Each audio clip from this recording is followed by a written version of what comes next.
Nothing beats that feeling of riding fast. And even if you're not competitive, I bet you've checked your average speed at the end of a ride. So if you're looking to up your average speed, whether it's uphill, downhill, or along the flat, this video is going to tell you 6 ways to going quicker on your next ride. However, before we dive into upping your average speed, make sure you proceed with caution. From changing your position, carefully choosing the terrain, or simply spending thousands of pounds on upgrades, there are many ways to get in faster. While achieving a high average speed is a fun challenge, I urge you not to make it the ultimate object of your training. I like to focus on the process of getting fitter and having fun on the bike. And getting faster is a natural byproduct of that. So with that out the way, let's jump straight in. Number 1, get training. It might not be the most glamorous, nor is it the easiest option, but improving yourself will obviously result in a faster average speed. The fitter you are, the faster you get. Although, beware, cycling never gets easier, you just get faster. Having a specific training plan with plan intervals, endurance sessions, and rest periods will go a long way to making sure you're training properly. Hey, did I mention that we have an app which does that all for you? Downloading Spoke is a cheap and easy way to build in that all-important structure and accountability into your training. 2, your position. Did you know that as a rider, you make up 60% of the overall draft when riding? That means one of the biggest improvements you can make is altering your position. Simply changing from the standard riding position with your hands on the tops into a more efficient position of holding the drops, tucking your elbows, can save you a huge amount of energy.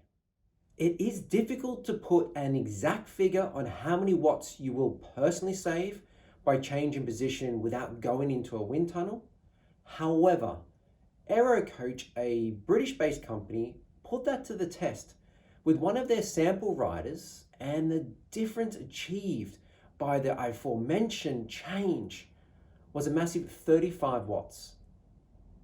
35 watts for free is not bad at all. 3, find some friends. Riding with a group is an easy way of upping your average speed.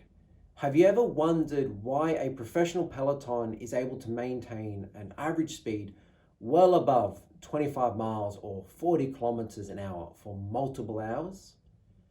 Apart from the small fact that they're the best cyclists in the world, the other reason is quite simple: strength in numbers. Riding in the slipstream of another rider can be up to 30% easier, meaning you can go as much faster speed for the same effort. Riding in a pace line and taking turns on the front will see you going even further and faster. 4, choosing your loop. Granted, this is a little bit of a cop-out, but choosing a route which is largely flat is an easy way to up your average speed. The less hills on your route, the faster you'll go. It's basic science, really. There are other things you can do well. For example, starting at the top of a mountain and then finishing at the bottom. Having more meters of descending than ascending will make you faster. But in all seriousness, a good method of tracking improvement is to have a circuit that you regularly ride. This means you can compare your efforts, and ideally this would be a route without any traffic lights or busy junctions to interrupt your riding. If you keep doing this route over a longer period of time, then you'll gradually be able to measure improvements. Don't get disheartened if you're slower some weeks. Outside factors such as air pressure or wind speed can have a huge impact on your average speed. 5, clothing choices. You'd be surprised at how much the clothing you choose to wear has an impact on your speed. Obviously, in winter, it's all about warmth and you dress to the conditions. However, when you're chasing that fast average speed on a nice summer's day, simply changing your jersey and short combination could be worth minutes. If we were solely about speed, then I'd recommend to you you buy an all singing, all dancing skin suit, which for a small piece of lycra has way more technology than you'd expect. Being more realistic though, wearing a skin suit isn't the comfiest option, and a good fitting aerodynamic short and jersey will do the job. Luckily, aerodynamics is the latest trend in cycling, so you don't have to look far or drop that much money anymore to buy the fastest set of cycling kit. 6. Optimize your bike, also known as just buy better equipment.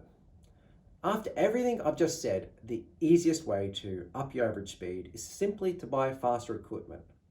While it's not the most encouraging of statements, it is true that you can simply buy speed. Whether it be upgrading your tires, your handlebars, your frame set, or wheels, there is almost something you can buy which will save you some watts here and there. The great Eddie Merckx once said, "You don't buy upgrades, you ride upgrades." And while I understand where he's coming from, in this day and age, he's wrong. Now, I know what you're thinking. Who am I to question the greatest of all time? And you're kind of right. But what has changed in the modern day is that people are willing to optimize all their equipment no matter of their ability.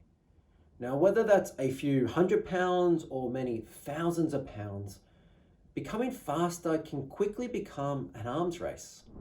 So remember that it isn't the be all and end all of riding a bike.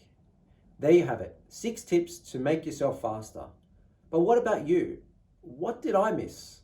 Share a tip that has really worked for you in the comments section below, and thanks for watching.